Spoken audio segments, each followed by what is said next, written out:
Hello everyone, welcome back to Kishori accounting classes. Students, हमने जो last topic start किया था वो था कैश बुक, जिसमें हमने सीखी थी सिंगल कॉलम कैश बुक कैसे बनाई जाती है। आज उसी को कंटिन्यू करेंगे। आज हम सीखेंगे डबल कॉलम कैश बुक कैसे बनाई जाती है।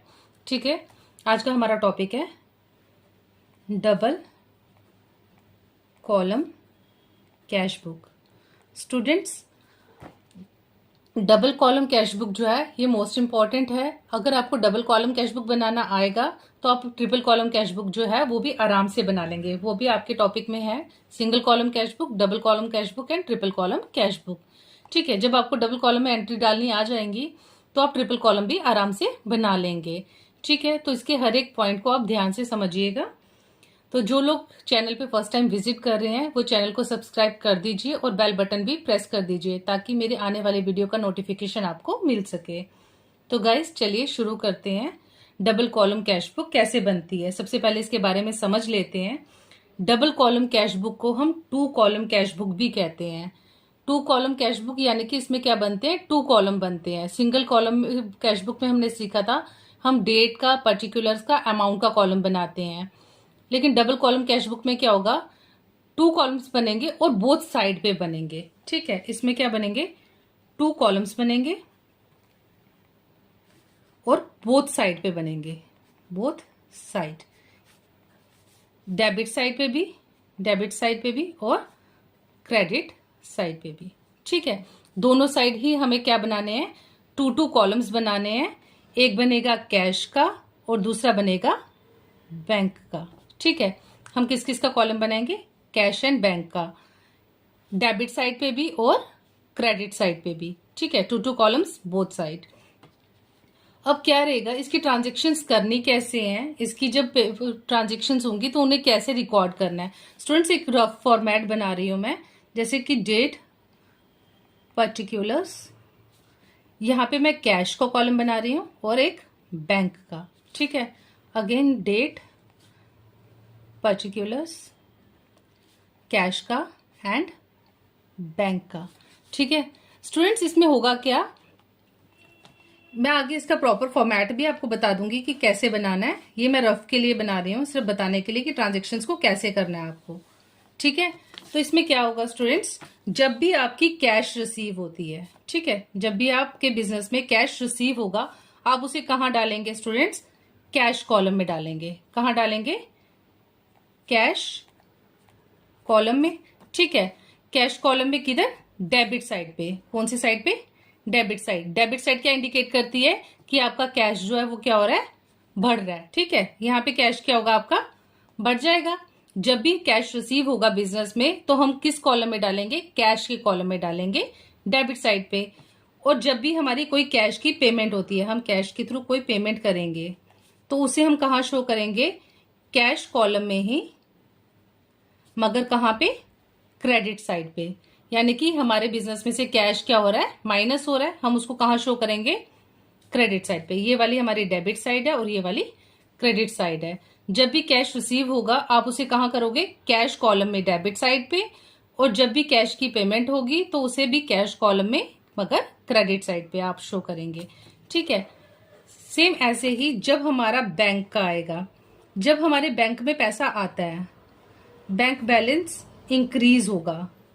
जब हमारे बैंक में का बैलेंस इंक्रीज होगा यानी बैंक साइड पे पैसा आएगा, बैंक में पैसा आएगा, तो आप उसे कहां डालेंगे, बैंक कॉलम में डालेंगे। ठीक है, उसे कहां शो करेंगे आप, बैंक कॉलम में शो करेंगे, लेकिन कहां पे, डेबिट साइड पे। ठीक है, कहां पे शो करेंगे आप, डेबिट साइड पे। यहां बैंक कॉलम में डेबिट साइड पे आप लिखेंगे जब आपका बैंक बैलेंस इंक्रीज होगा। और अगर बैंक बैलेंस डिक्रीज होता है, मान लो कोई पेमेंट आप बैंक के थ्रू करते हो, बैंक बैलेंस डिक्रीज हो रहा है, ठीक है, तो उसे भी कहां लिखेंगे हम, बैंक कॉलम में लिखेंगे, लेकिन कहां पे, क्रेडिट साइड पे।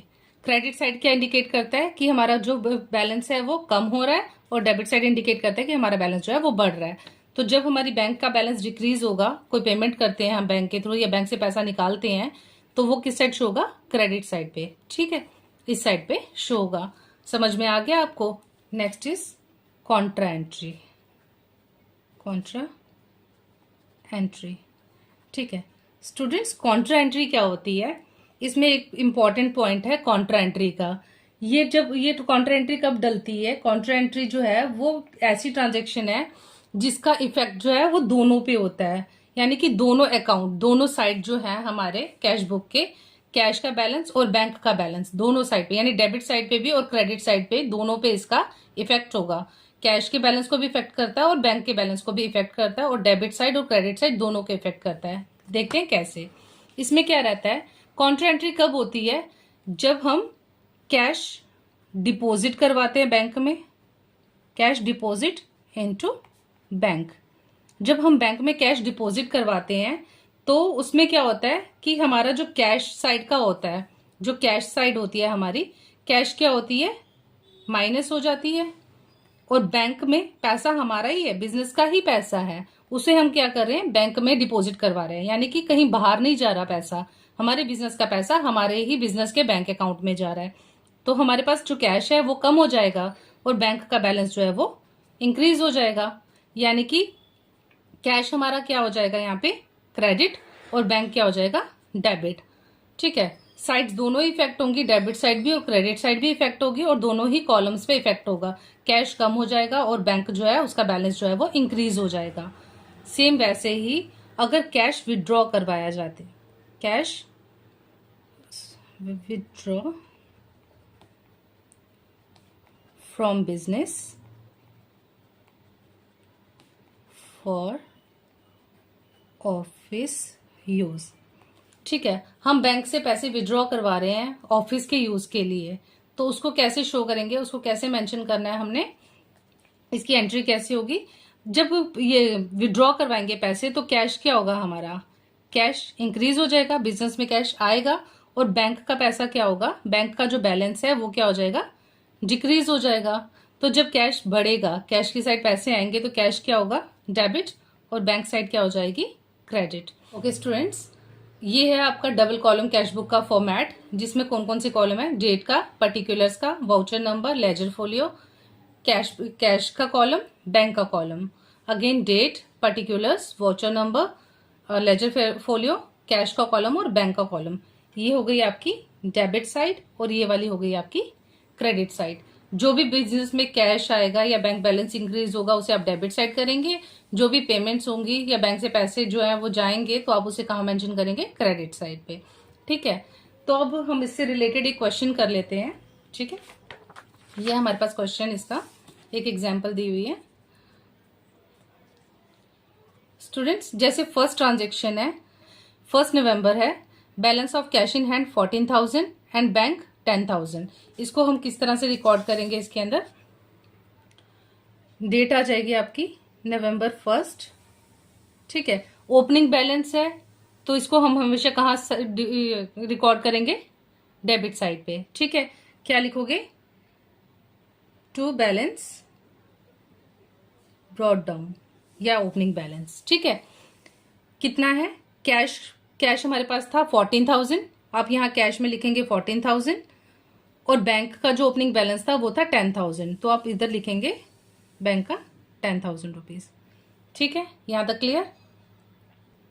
ओके, नेक्स्ट ट्रांजेक्शन जो है उसमें क्या है, receive cash from Mohan, rupees 1,000। हमने मोहन से 1,000 कैश रिसीव किया। अब कैश रिसीव कर रहे हैं तो किस कॉलम में आएगा, ये कैश के कॉलम में आएगा। ठीक है, कैश रिसीव हुआ मतलब कैश आया डेबिट साइड, नवंबर 2 किसके थ्रू आया, मोहन के थ्रू, तो यहाँ पे नाम किसका लिखेंगे, मोहन का, टू मोहन। ठीक है, कैश रिसीव हुआ तो कैश कॉलम में लिखेंगे कितना रिसीव हुआ, 1,000 रुपीज, यहाँ लिखेंगे 1,000 रुपीज कैश रिसीव हुआ। क्लियर। उसके बाद नेक्स्ट ट्रांजेक्शन है पेड इनटू बैंक। हमने बैंक में पैसे डिपॉजिट करवाए, हमारा ही कैश हम क्या कर रहे हैं, बैंक में डिपॉजिट करवा रहे हैं। ठीक है, तो ये जो ट्रांजेक्शन है स्टूडेंट्स ये इंपॉर्टेंट है, इसी को हम बोलेंगे कॉन्ट्रा एंट्री। ठीक है, क्योंकि यहाँ पे क्या होगा, हमारा कैश जो है वो हम डिपॉजिट करवा रहे हैं बैंक में, तो कैश जो होगा वो माइनस हो जाएगा, कैश कम हो जाएगा, और बैंक का बैलेंस जो है वो इंक्रीज होगा। देखते हैं कैसे डलेगी एंट्री। ठीक है, नवंबर 3 3। इसका इफेक्ट दोनों साइड होगा, डेबिट की साइड पे भी और क्रेडिट के साइड पे भी। November 3, ठीक है। हम बैंक में पैसे डिपॉजिट करवा रहे हैं तो बैंक बैलेंस क्या होगा हमारा, इंक्रीज होगा, ठीक है। बैंक में पैसा किसके थ्रू आ रहा है, बैंक में पैसा किसके थ्रू आ रहा है, कैश के थ्रू आ रहा है। तो हम यहां क्या लिखेंगे, टू कैश, ठीक है। हम नाम अपोजिट का लिखते हैं जबकि अमाउंट किसकी डलती है। देखो ट्रांजेक्शन क्या होगी ये, bank account debit to cash account, ठीक है, क्योंकि बैंक में पैसा डिपॉजिट हो रहा है, बैंक डेबिट हो रहा है। ट्रांजेक्शन कहाँ आएगी स्टूडेंट्स, डेबिट साइड पे आएगी, ठीक है। लेकिन हम लिखते क्या है, अपोजिट का नाम जिसके थ्रू हमें बैंक में पैसा आ रहा है। टू कैश आ रहा है तो हम यहाँ लिखेंगे टू कैश अकाउंट, ठीक है। कितना पैसा हमें बैंक में डिपॉजिट हुआ, 2000 रुपीज, ठीक है। तो यहाँ आप डेबिट साइड बैंक में लिखेंगे कि हमें 2000 रुपीज डेबिट हुए, जबकि कैश हमारा क्या हो रहा है, कैश हमारा माइनस हो रहा है, क्रेडिट हो रहा है। तो आप यहाँ क्या लिखेंगे, कैश हमारा क्रेडिट हो रहा है बाय बैंक, क्योंकि हम जो कैश है वो कहाँ डिपॉजिट करवा रहे हैं, बैंक में, बाय बैंक अकाउंट। कैश जो है वो कैश कॉलम में से आप लिख के माइनस कर देंगे, ठीक है। क्रेडिट साइड है तो मतलब हमारा कैश का बैलेंस जो है वो कम हो रहा है। उसके बाद नेक्स्ट ट्रांजेक्शन जो है, और यहाँ पे आप लेजर फोलियो में इसको लिखोगे सी, ठीक है। दोनों साइड पे इस ट्रांजेक्शन के सामने सी लिखोगे, यानी कि ये जो एंट्री है ये कौन सी है, ये कॉन्ट्रा एंट्री है। क्लियर, यहां तक समझ में आया आपको। ओके, नेक्स्ट ट्रांजेक्शन है paid to Diwakar by cheque. हम दिवाकर को पेमेंट कर रहे हैं चेक के थ्रू, यानी कि बैंक बैलेंस जो है वो डिक्रीज होगा, बैंक का पैसा कम होगा, बैंक से पैसा जाएगा और किसको जाएगा, दिवाकर को। आप क्या लिखेंगे यहाँ पे, November 4 बाय दिवाकर। कितना पैसा हमने डिपॉजिट की, मतलब जमा करवाया, दिवाकर को पे किया हमने 320 रुपीज। वो कहाँ से जाएंगे, बैंक में से जाएंगे, क्योंकि बाय चेक हम उसकी पेमेंट कर रहे हैं। तो पैसा कहाँ से माइनस होगा, बैंक में से। फिर नेक्स्ट ट्रांजेक्शन है students, cash receive from cash sales. Cash हमने सेल्स किया जिसमें हमें कैश भी रिसीव हुआ और हमें एक चेक भी मिला है, ठीक है। कैश कितना मिला, 275, और चेक कितने का है, 225 का। तो इसकी ट्रांजेक्शन कैसे करेंगे स्टूडेंट्स, सेल हुई तो कैश भी आया, बैंक में भी पैसा आया, तो उसको कहाँ लिखेंगे हम, डेबिट साइड पे, क्योंकि डेबिट साइड क्या है, डेबिट वर्ड कम्स इन, पैसा आ रहा है, ठीक है। आप क्या लिखेंगे, November 5 की ये वो ट्रांजेक्शन है, November 5, ठीक है। क्या लिखेंगे यहाँ पे, टू सेल्स, हमने सामान बेचा, टू सेल्स अकाउंट। कैश में कितना आया, कैश हमें रिसीव हुआ है 275, कैश कॉलम में लिखोगे 275 रिसीव हुए, जबकि चेक कितने का रिसीव हुआ, 225 का, ठीक है। यहां तक क्लियर, एनी डाउट। उसके बाद फिर नेक्स्ट ट्रांजेक्शन है स्टूडेंट्स, आई होप ये भी हो गया, ये भी हो गया। Paid for purchases by cheque, हमने सामान खरीदा, परचेजेस की, चेक के थ्रू हमने उसकी पेमेंट की, ₹645 रुपीज की पेमेंट की है हमने चेक के थ्रू। तो इस बार क्या होगा, बैंक से पैसा जाएगा, बैंक बैलेंस डिक्रीज होगा। ट्रांजेक्शन हम कहाँ लिखेंगे, क्रेडिट साइड पे, ठीक है। कैसे लिखेंगे इसको, यहाँ पे डेट डाल दो, November 6, पेड फॉर परचेजेस, तो यहाँ क्या लिखोगे, बाय परचेजेस अकाउंट, ठीक है। हमने कितना पे किया, 645 रुपीज चेक के थ्रू किए, तो बैंक कॉलम से पैसे जाएंगे, 645 रुपीज आप कहाँ लिखेंगे, बैंक के कॉलम में लिखेंगे, कैश कॉलम में नहीं लिखेंगे। चेक से पेमेंट हो रही है तो पैसे कहाँ से कटेंगे, बैंक से, इसलिए आप बैंक कॉलम में उसको मेंशन करोगे, ठीक है। उसके बाद है paid by cheque to Ravi, हमने पेमेंट दी रवि को चेक के थ्रू, अगेन पैसा जाएगा बैंक से, November 7 हम पैसा दे रहे हैं, किसको दे रहे हैं, रवि को दे रहे हैं, बाय रवि, ठीक है। रवि को हमने पैसे दिए, कितने का चेक दिया हमने रवि को, 725 रुपीज का, हम यहाँ लिखेंगे 725। यहां तक क्लियर। उसके बाद फिर नेक्स्ट ट्रांजेक्शन है students, Drew from bank for office use 900 and 100 for personal use, ठीक है। हमने बैंक से पैसे विड्रॉ करवाए हैं जिसमें ऑफिस यूज के लिए तो 900 है, लेकिन 100 रुपीज किसके लिए है, पर्सनल यूज के लिए, ऑनर के। तो ये जो ऑफिस यूज के लिए विड्रॉ हो रहे हैं ये अगेन क्या होगी, कॉन्ट्रा एंट्री, यानी बैंक से पैसे निकाल के हम बिजनेस में ला रहे हैं, ठीक है। Cash withdraw from bank for office use, ठीक है। इसकी ट्रांजेक्शन कैसे होगी, cash account debit to bank account. और जो 100 रुपीज पर्सनल यूज के लिए वो निकाल रहा है, इसको हम क्या लिखेंगे, ड्रॉइंग्स लिखेंगे। देखते हैं कैसे डालेंगे इसकी ट्रांजेक्शन। सबसे पहले यहाँ पे है ड्यू फ्रॉम बैंक, बैंक से पैसा विड्रॉ किया, ट्रांजेक्शन दोनों साइड आएगी। पैसा विड्रॉ हुआ, किस डेट की है ये, नवंबर 8 की, यहाँ पे लिखेंगे नवंबर 8, ठीक है। अब ट्रांजेक्शन क्या है कि हमने पैसा विड्रॉ किया, तो कैश जो है वो आएगा, ठीक है। कैश आएगा तो किसके थ्रू आ रहा है, टू बैंक अकाउंट। बैंक के थ्रू हमारे कैश में पैसा आ रहा है, कितना पैसा आया, 900 रुपीज, ठीक है।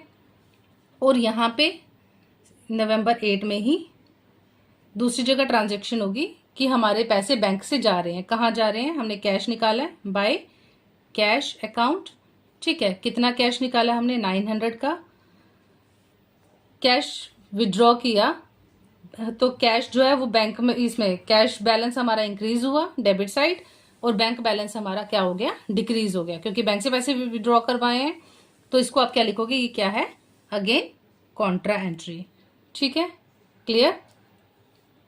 उसके बाद फिर नेक्स्ट है 100 रुपीज उसने विड्रॉ किए थे पर्सनल यूज के लिए। जब पर्सनल यूज के लिए विड्रॉ किए तो हमारे बिजनेस के लिए क्या है, एक्सपेंस है, ठीक है, लॉस है। तो आप इसको क्या करोगे, सेम डेट की ट्रांजेक्शन है, नवंबर 8 की ही, यहाँ क्या लिखोगे, बाय ड्रॉइंग्स। जब ऑनर अपने पर्सनल यूज के लिए पैसे विड्रॉ करता है तो उसको हम क्या लिखते हैं, कौन सी टर्म यूज होती है, ड्रॉइंग्स, ठीक है। कितने रुपीज निकले, बैंक से ही निकले हैं, तो इसलिए बैंक कॉलम में ही आप उसकी पेमेंट डालेंगे 100 रुपीज, ठीक है। यहां तक क्लियर है, एनी डाउट, ओके स्टूडेंट्स। अब हम इसको कैलकुलेट करेंगे। कैलकुलेट करने के लिए क्या करना होता है स्टूडेंट्स, सबसे पहले तो दोनों को यहाँ पे हम दोनों की क्लोजिंग करेंगे, बिल्कुल आमने सामने, ठीक है। यहाँ पे मैंने इसको एंड किया, बिल्कुल हम इसको आमने सामने ही एंड करते हैं, ऊपर नीचे नहीं एंड होगा, ठीक है। जहां आप इसका एंड करोगे वहीं पे आमने सामने इसकी क्लोजिंग होगी। यहां तक क्लियर, ओके। अब हम इसका टोटल करेंगे स्टूडेंट्स। सबसे पहले कैश कॉलम का निकाल लेते हैं,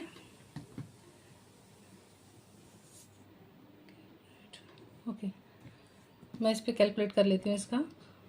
14,000 rupees plus 14,000 rupees plus 1,000 plus 275 plus 900, हमारा टोटल कितना आया, 16,175, ठीक है। और हमारा जो क्रेडिट साइड है वहां पे कितना कैश है, सिर्फ 2,000 रुपीज ही है। तो जो साइड बड़ी होती है स्टूडेंट्स, वही हम दोनों साइड पे मेंशन करते हैं। जो बैलेंस बड़ा होता है उसको हमें दोनों साइड पे लिखना होता है। हम दोनों साइड पे क्या लिखेंगे, 16,175। इसमें से हम क्या करेंगे, माइनस करेंगे हमारे क्रेडिट साइड का, यानी कि इतना कैश हमारे पास टोटल कैश कितना था, 16,175, जिसमें से 2,000 जो है वो चला गया है, पेमेंट हो गई है। बैलेंस कितना बचा, 14,175, ठीक है। आप इसको कैसे लिखेंगे, यहाँ पे आप इसका मंथ का एंड करेंगे विद नवंबर 30, यहाँ लिखेंगे बाय बैलेंस कैरी डाउन, यानी कि क्लोज करेंगे आप इसको। कैश का जो क्लोजिंग बैलेंस आया वो कितना आया, 14,175। यहां तक क्लियर। अब हम करेंगे बैंक का टोटल। हमारे बैंक में डेबिट साइड पे कितना पैसा है, बैंक बैलेंस हमारे पास टोटल कितना है, 10,000 रुपीज प्लस 2,000 प्लस 225, ठीक है। और दूसरी साइड पे सारे छोटे छोटे बैलेंसेस, ये मीन्स हमारी जो डेबिट साइड है वही बड़ी है, ठीक है। तो हमारा जो डेबिट बैलेंस आया वो कितना आया, 12,225। इसमें से हम क्या करेंगे, क्रेडिट साइड का जो पेमेंट्स जो हुई हैं हमारे बिजनेस की, हम उसको क्या करेंगे, इसमें से माइनस करेंगे, ठीक है। तो इसमें से हम माइनस कर लेते हैं, -320 -645 -725 -900 -100, ओके। इसका बैलेंस जो आया वो बना 9,535। जो इस साइड का टोटल आया है ना डेबिट साइड पे, वही बैलेंस जो है वो आप इधर भी नीचे भी शो करोगे। 12,225। जो बड़ा बैलेंस होता है वो हमें दोनों साइड लिखना होता है, और उसका जो अपोजिट कॉलम होता है क्रेडिट साइड का, उसका जो माइनस करके बैलेंस आता है वो हम यहाँ पे लिखते हैं कैसे, क्लोजिंग करके, बाय बैलेंस कैरिड डाउन। ठीक है।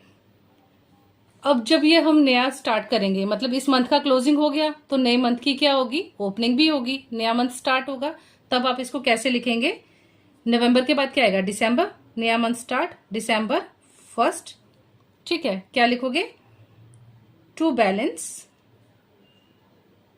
ब्रॉड डाउन, यानी कि ओपनिंग बैलेंस। पिछला क्लोज हो गया, नए में आप क्या करेंगे, उसको ओपनिंग करेंगे। कितना था, कैश बैलेंस था 14,000, यहां लिखेंगे 14,175, और बैंक का जो है, बैंक का क्लोजिंग बैलेंस कितना था, 9,535। ठीक है, ऐसे आप अपना आगे इसको कंटिन्यू करेंगे। आई होप स्टूडेंट्स आपको डबल कॉलम कैश बुक समझ में आया होगा। मुझे उम्मीद है मैंने आपको अच्छे से समझाया है, कहीं कोई डाउट नहीं रहना चाहिए।